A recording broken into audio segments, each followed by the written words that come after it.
Ration কার্ডের official ওয়েবসাইটে যুক্ত হলো আরো এক নতুন অপশন। এই অপশনের মাধ্যমে আপনারা যাদের রেশন কার্ডে পরিবার ভাগ করার আছে কিন্তু ভাগ করতে পারছেন না, 4 নম্বর এবং 14 নম্বর এন্টার করার কারণে, এবং অনেকের আরো সমস্যা রয়েছে, যেমন রেশন কার্ডে মোবাইল নাম্বার যোগ করতে যাচ্ছেন, মোবাইল নাম্বার যোগ হচ্ছে না, এমনকি রেশন কার্ডের 14 নম্বর ফর্ম ফিল আপ করেছেন বা 7 নম্বর বা যে কোনো নম্বরের ফর্ম ফিল আপ করেছেন অনলাইন থেকে, কিন্তু দেখা যাচ্ছে যে মাসের পর মাস সেলফ অ্যাপ্রুভ কিন্তু তবুও পেন্ডিং হয়ে রয়েছে আবেদনটি। এরকম অনেক সমস্যা রয়েছে, যে সমস্যার সমাধান আপনারা নিজেই করতে পারবেন এবং এই সমস্যার অভিযোগ জানিয়ে আপনি সমস্যার সমাধান করতে পারবেন, তাও আপনার হাতে থাকা স্মার্টফোন দিয়ে।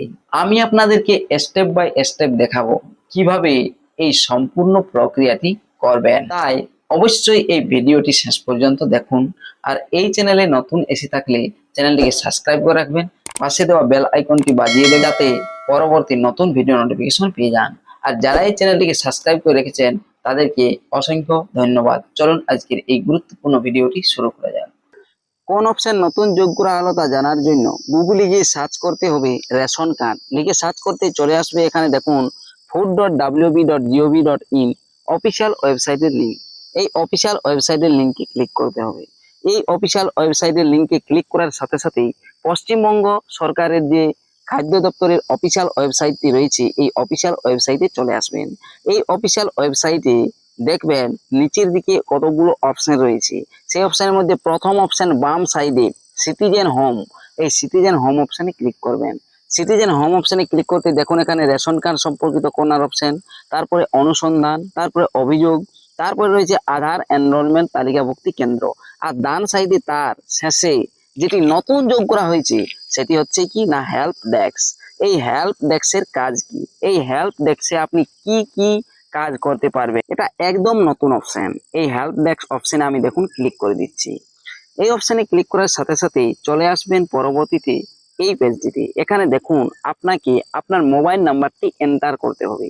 দেখুন আমি এখানে মোবাইল নাম্বার এন্টার করলাম, নিচেই লেখা রয়েছে সেন্ড ওটিপি, ওটিপি পাঠান। সেন্ড ওটিপি অপশনে ক্লিক করতেই এখানে ওটিপি চলে যাবে, ওটিপি দিয়ে সাবমিট ওটিপি, ওটিপি জমা দেন, এই অপশনে ক্লিক করতে হবে। এই অপশনে ক্লিক করার সাথে সাথেই দেখুন একটি ফর্ম খুলে যাচ্ছে। প্রথমে লেখা রয়েছে ফর্মের উপরে নতুন অভিযোগ, তারপরে নিচে ফোন নাম্বার লেখা রয়েছে। এখানে দেখুন সাবজেক্ট, প্রথমে সাবজেক্ট আপনাকে সিলেক্ট করতে হবে। সিলেক্ট সাবজেক্ট অপশনে ক্লিক করবেন। ক্লিক করার পর এখানে অনেকগুলো সাবজেক্ট রয়েছে, অর্থাৎ রেশন কার্ড নিয়ে না আপনি অন্য কোনো তথ্য নিয়ে হেল্প চাইছেন, অর্থাৎ আপনার যে খাদ্যশস্য যেটি রেশন থেকে দিয়েছেন সে সমস্ত ব্যাপারও। Printed DRC not receive, ration card যদি করেন, রেশন কার্ডে এই আপনি হেল্প চান, সেক্ষেত্রে যদি আপনার প্রিন্ট হয়েছে রেশন কার্ড দিয়ে এখনো আসেনি বাড়িতে, সে বিষয়ে আপনি হেল্প পাবেন। ডিসপোজ হয়ে গিয়েছে, যদি আপনার অ্যাপ্লিকেশন পেন্ডিং এ রয়ে গিয়েছে অনেক দিন ধরে, ধরুন আপনি একটি অ্যাপ্লিকেশন করেছেন আর আপনার অ্যাপ্লিকেশনটি অ্যাপ্রুভ হয়েছে কিন্তু যে কাজের জন্য করেছেন সেটি হয়নি। আর এখানে দেখুন আরো অপশন রয়েছে ফ্যামিলি স্প্লিট অথবা মার্জ, অর্থাৎ ফ্যামিলি স্প্লিট করতে চাইছেন কিন্তু সেখানে দেখছেন যে স্প্লিট হচ্ছে না। আরো কি না ফ্যামিলি স্প্লিট করেছেন, সেক্ষেত্রে অ্যাপ্রুভ হয়ে গিয়েছে সেলফ অ্যাপ্রুভ, কিন্তু সেই ফ্যামিলিটা আজ 4 মাস 5 মাস ধরে কোনোরূপ ভাবেই সেটি স্প্লিট হয়নি বা ফ্যামিলিটি চেঞ্জ হয়নি, সেক্ষেত্রেও আপনি হেল্প পাবেন। রিলেটেড ইকিউআইসি ইস্যু পাবেন। এখানে রিলেটেড মোবাইল সিডিং, যদি আপনি মোবাইল নাম্বার সিড করতে যাচ্ছেন রেশন কার্ডে, সেক্ষেত্রে দেখছেন যে হয়তো not able to add mobile number এরকম লেখা বা আরো কোনো লেখা রয়েছে, এখানে অনেকগুলো অপশন রয়েছে অবশ্য, সেগুলো দেখে নিতে পারেন। এই সমস্ত ব্যাপারে আপনি কিন্তু এখান থেকে হেল্প চাইবেন বা হেল্প হবে আপনার, সেজন্যই এই নতুন অপশন যোগ করা হয়েছে। দেখুন এখানে রেশন কার্ডের নাম্বারটা দিতে হবে, তারপরে এই যে এই জায়গাটা দেখুন কমপ্লেন নেম, অর্থাৎ যিনি অভিযোগ করছেন তার নামটি এখানে লিখতে হবে। তারপরে দেখুন এখানে ইন্টার ফাদার নাম, যিনি কমপ্লেন করছেন তার বাবার নাম লিখতে হবে। তারপরেই দেখুন এই যে এই অপশনে লেখা রয়েছে কি DCFS DOR, অর্থাৎ আপনার জেলাটা সিলেক্ট করতে হবে। তারপরে দেখুন এখানে যে আপনার মহকুমা রয়েছে সিলেক্ট SCFS, সেই মহকুমা সিলেক্ট করতে হবে।